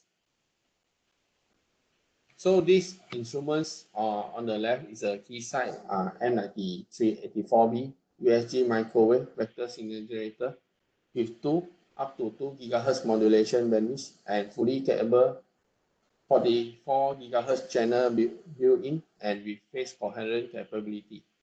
And you can easily tackle the multiple of the 3GPP conformance test requirement for receiver blocker and interference testing.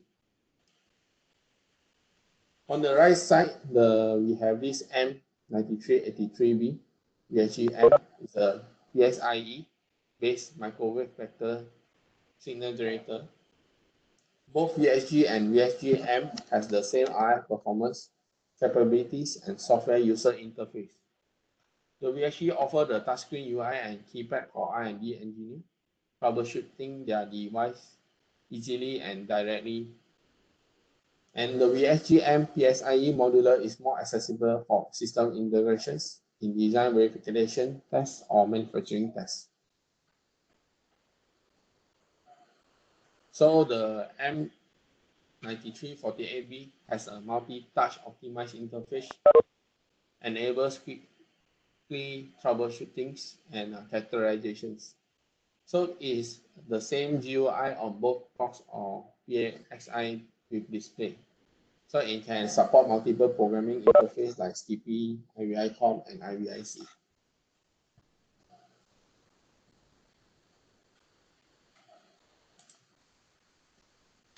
So this is the VHG and pathway tab here, where is the software you can see from this VHG itself. So the VHG can actually load the ARB waveform and playback the embedded 5G NR signal generations, and it will be automated using the pathway tab for Chapter 7 test cases.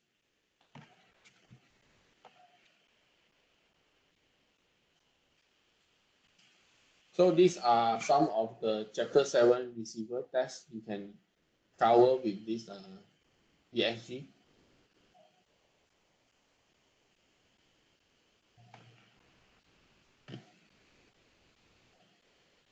Now we will move into the PSIe-based transceiver solutions, and also called VXT, that can support the GNB in-band and in-band transmit and receive test solutions.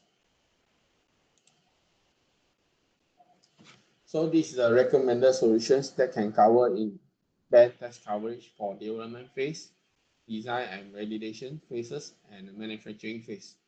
So this is a simplified, scalable, and also a turnkey for quick deployments for the 5G genomics.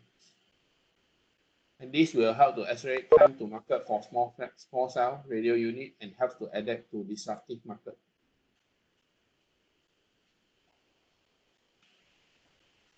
So we have this M94A PSIe vector transceiver VSD.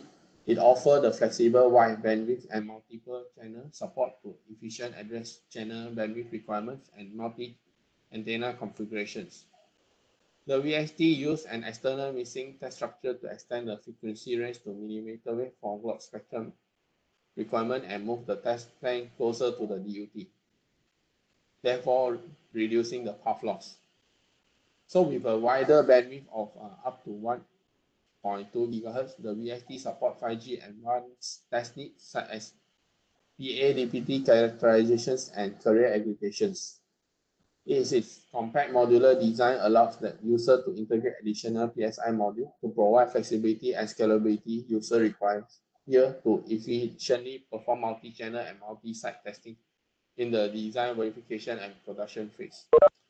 So this VSD is actually integrating with a 6 GHz vector signal generator and also a vector signal analyzer in this 2-slot PSIe module.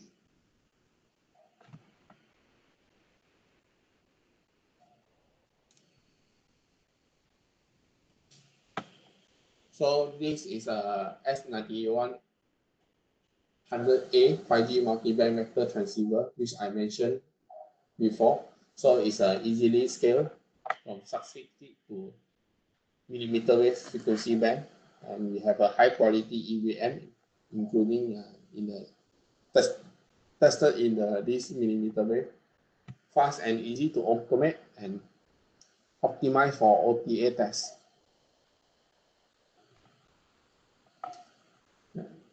So these are the key components of this S9100A. As you can see, there is also based on this VSD. So this how is the chapter 7 functional block diagram. How you turn a rack to a PSIe chassis. Instead of you are using those desktop hardware like USA or VSG, you can consider to use this.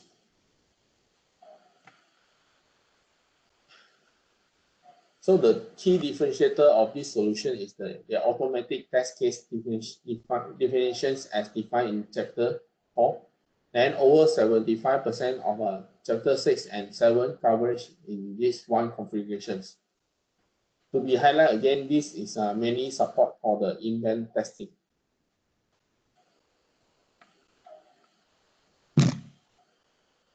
So next, I will talk about more on GNB ORAN radio unit test solution. It's just some sharing for you to test the back end of the GNB after the RF. As you can see in the RF side, we have this signal source and signal analyzer to test the RF side of our radio unit. Then after that, we have this we have a solution which is DU emulations to perform this DU functions to test the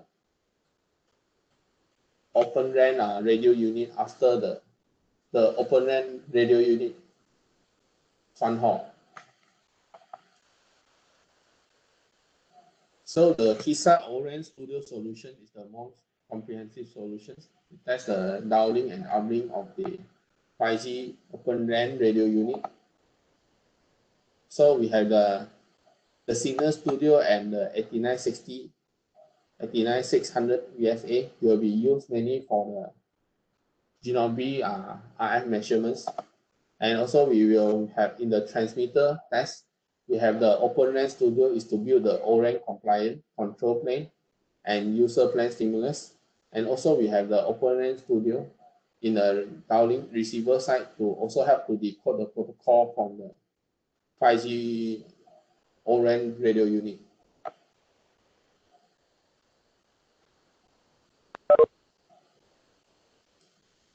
So in future, Keysight also will introduce an Open RAN radio unit conformance test solutions that combine Open RAN Studio with test automation software based on Pathwave OpenTech.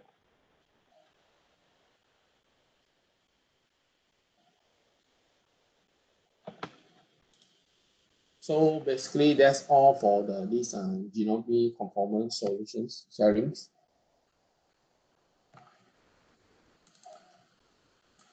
So let me have a look in the questions. Now, so there's a question from Fakru Raji. Now in our lab, we have a base station, set, signal generator, and some microwave antenna. Can those equipment compatible to Keysight equipment? So for this, we have to see what is the, we have to see what is the hardware you have, the signal generator you have in your lab. Then once we get the option and hardware configuration, then we can help to advise whether your equipment is suitable for this testing. Then the next question from Fakru is in OTA measurement, the equipment can measure EIRP. So is it true that this equipment can measure gain of the antenna directly? Because to measure this OTA measurement, first you have to have the chamber calibrated with the loss.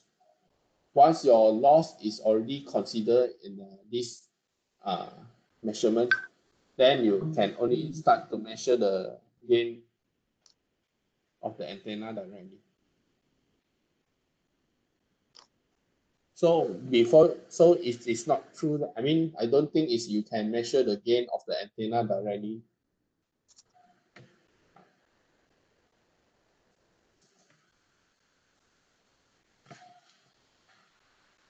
So I think that's all for the GNOME.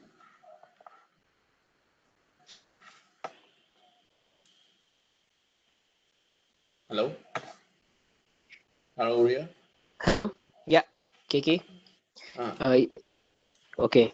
Is there any other question? Maybe Pak Rahmat from Kaleuci. This one regarding the GNOME. Earlier you have asked us regarding the GNOME solution from Keysight. Is there any question that you need to ask to the KK? KK will help you to answer your question, Pak, regarding the GNOME, if there is any. Yeah, Pak Rea, thank Yes. you. Unfortunately, I just arrived at the office from my assignment from my boss. So actually, I quite what is that? I just joined in the middle of the presentation. So maybe some other guys or my colleague can what is that? Have another question maybe, but I just follow. So maybe I'm just following for right now. Okay, Pak. Okay, thank you, Pak Rea. Yeah. Okay, maybe we can have intense discussion after this webinar ya Pak Rahmat. Okay, Pak. Yeah, Thank yeah. you. Okay, thank you, Pak.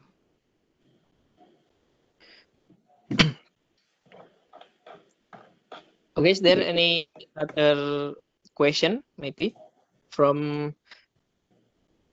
Fahrur? Is there any other question, Pak? Or it is enough the answer from KK? Okay, there's one more question from Pa Yarto. Possible or impossible if we testing 5G equipment, not use chamber? If you are testing using the conductive way, I think it's okay if you are not using chamber. But if you want to go for radiated, which is the OTA, then you have to use the chamber. Okay. Like example in the 4G, let's say the 4G base station where during that time there is only conducted way. So some of the RF testing they are using the conducted way directly. So for OTA you definitely need the chamber.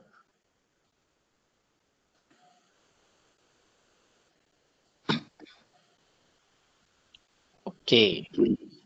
Okay. Sorry, I want to join with the question because regarding the duty of BTS. I mean, you said about chamber, yeah, right? So maybe I'm not following the presentation 100%. So is there any specific chamber that we have to provide? I mean, since the dimension of the 5G BTS is, I don't know, maybe smaller than 4G, yeah.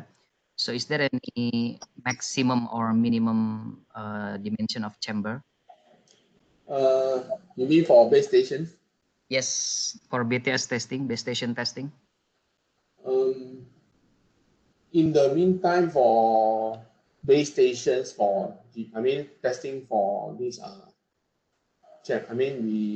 from Keysight we don't really have a direct chamber for these base stations. I think it's because they might require a very big chamber for it. So most of the time we will like work with the local partner, the vendor, to like see how the local partner can deliver the chamber for customer. But still we will be having an expert to like advise the local channel, the local vendor to how they can make the chamber itself. I see. Yes. Do you have any?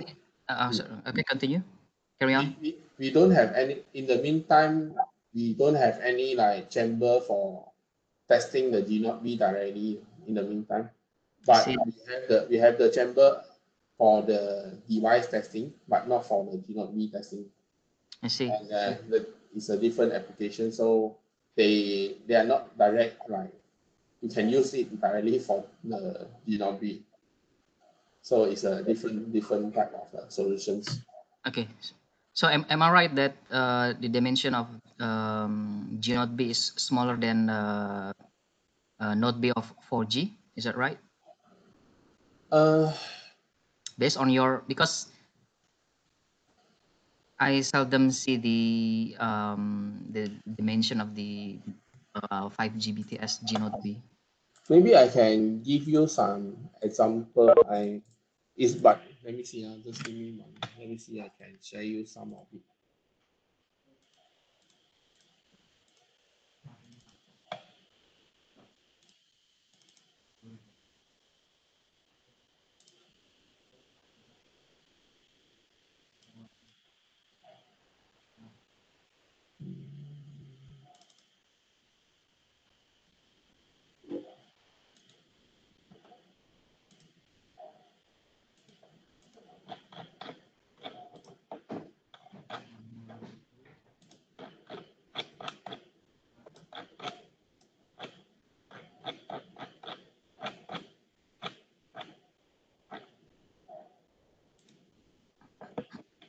So but this one, maybe I can see how can I give you a quick overview.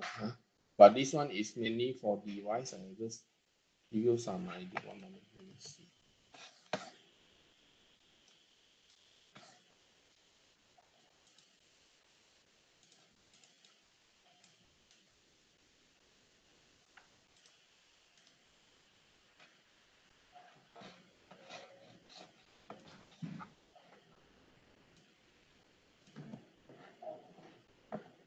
So this is to tell you that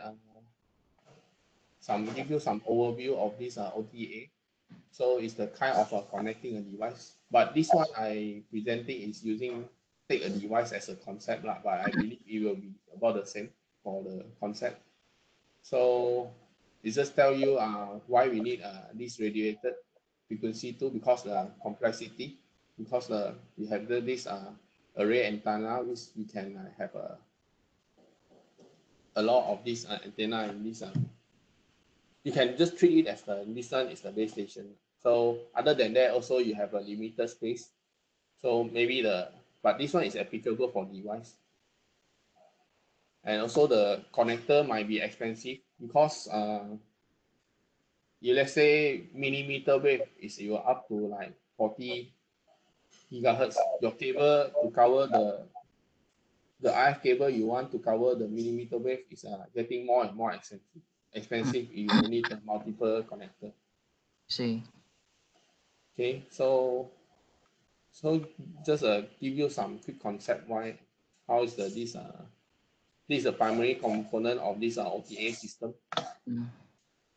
But this one is the direct far field. I will talk more about it later.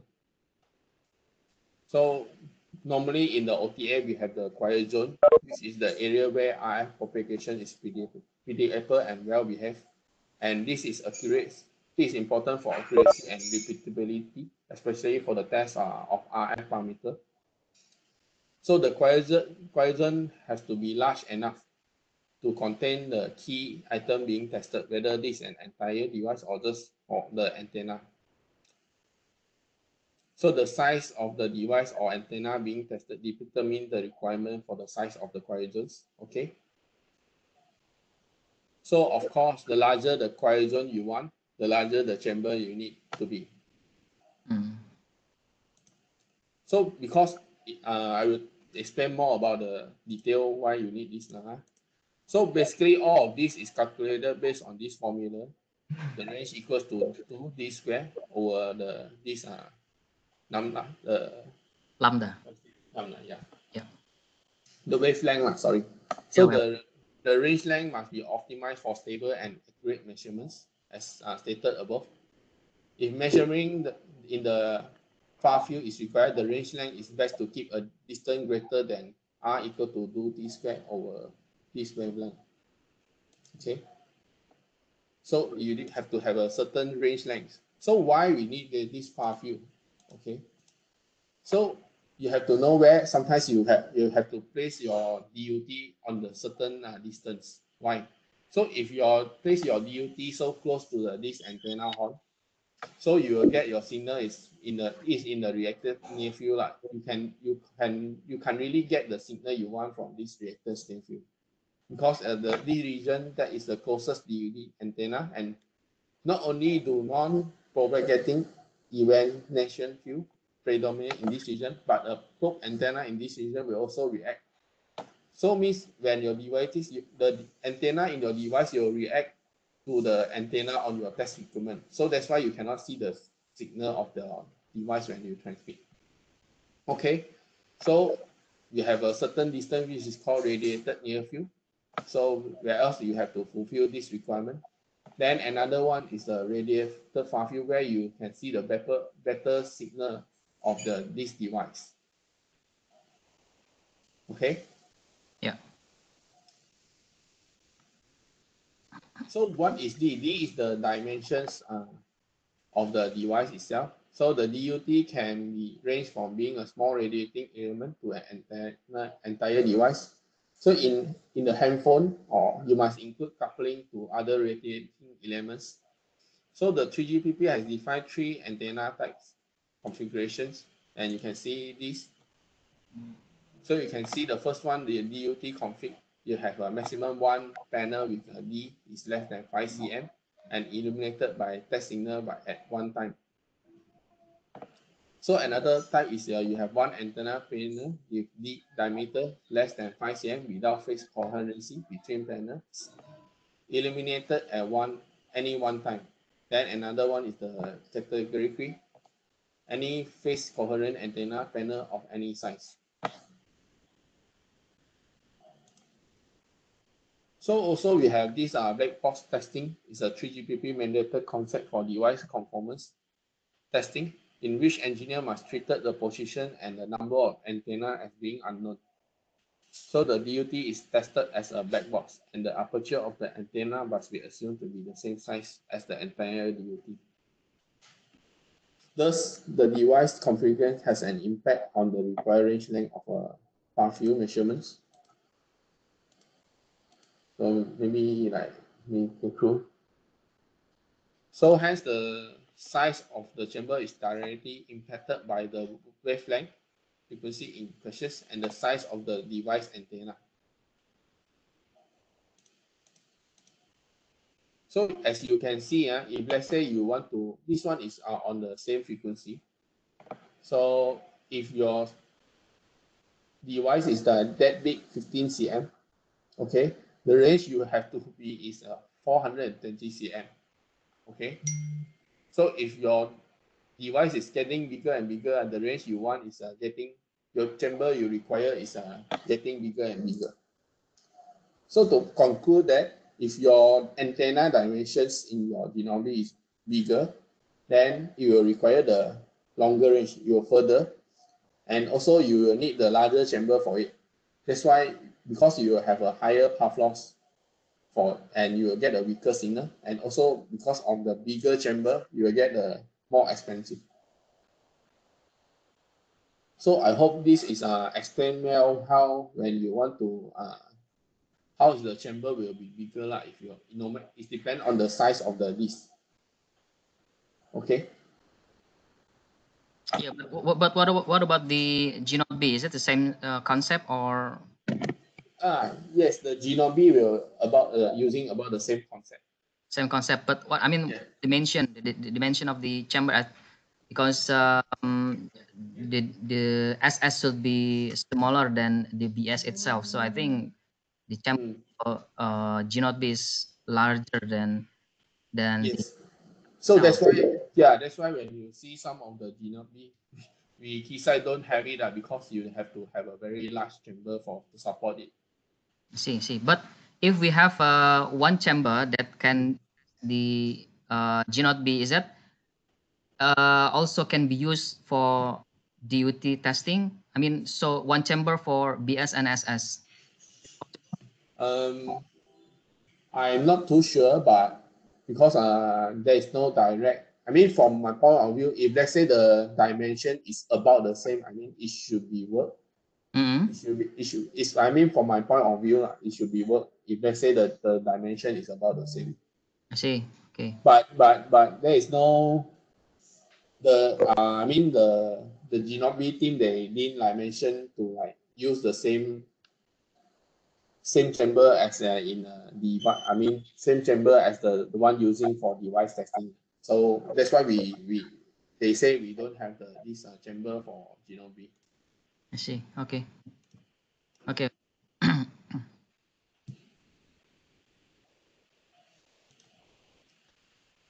So this is another one concept which is using the indirect far field, the one using the reflector.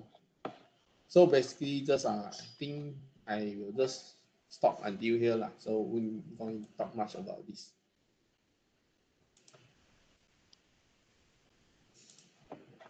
Okay. Thank you.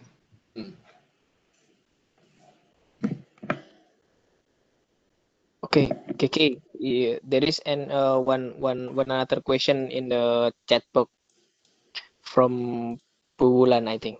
As we can see, beamforming and MIMO is used widely in 5G networks to achieve high data rates. What type of antenna that's suitable for 5G G0B coverage testing in this case?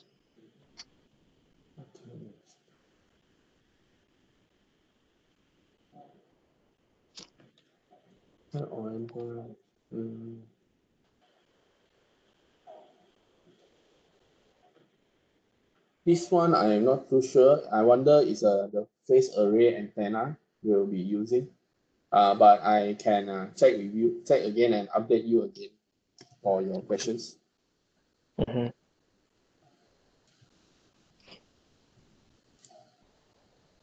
So so Bulan, we will note this your question regarding the antenna, and we'll back to you after KK maybe check some requirement from Keysight.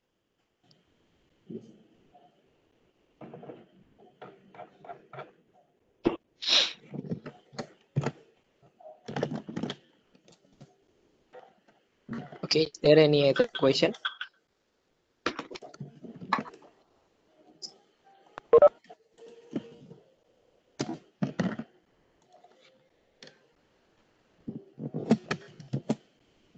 Okay, KK, one last question. Based on your expertise, is there any country that already implement both the FR1 and FR2 at the same time, or I mean for the first stage, some country implement FR1 first, and then after that they go through the FR2, or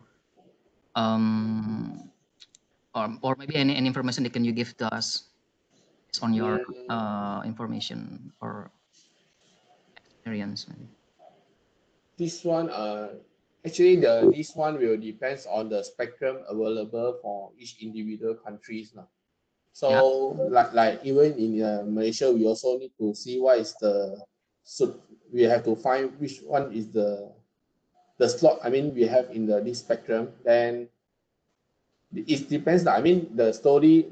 Most of the time, people will start with something. Maybe start from FR1 first because the cost might be lower compared to FR2. So I believe most of the country, they will start with something with FR1, then only because if as you know, FR2 is a millimeter wave and it's a short range. Yeah. So from what I understand, if you want to support FR2, you have to have a lot of cells. Like I would mention, is the pico cell.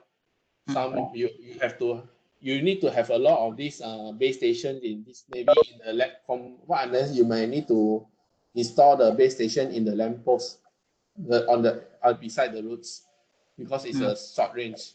So you need to invest a lot of investment for this FR2 equipment. So I believe they will consider to invest in the FR1 first, due to the lower cost, and because for FR2 you need to install a lot of this GNOP in this route, and you're going to like invest a lot of money into it. I see. But is there any country already implement FR2? So far I don't have much information about this. I see. Okay. Okay. Thanks.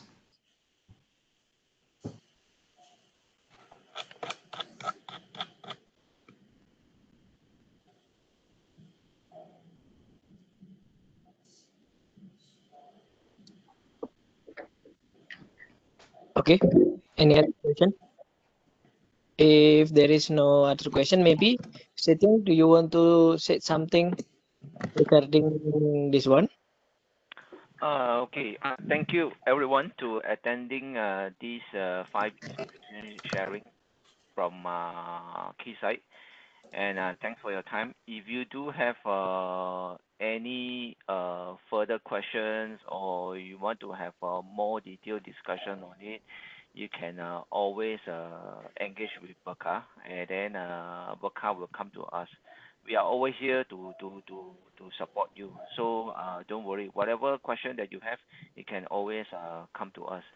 We can schedule another more detailed session to discuss about your individual concern or any specific question that you have on 5G. Okay. Thanks everyone. Okay, thank you everyone.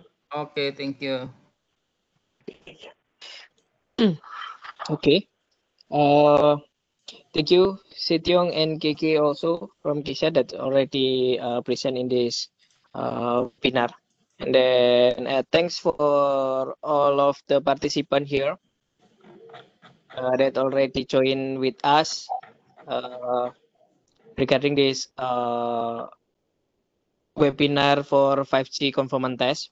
And then maybe in the next time, if you have any question, more detail regarding the solution that presented today by Kike, you can always contact us, Berca, and then we can do the same topic or maybe more detail regarding your requirement.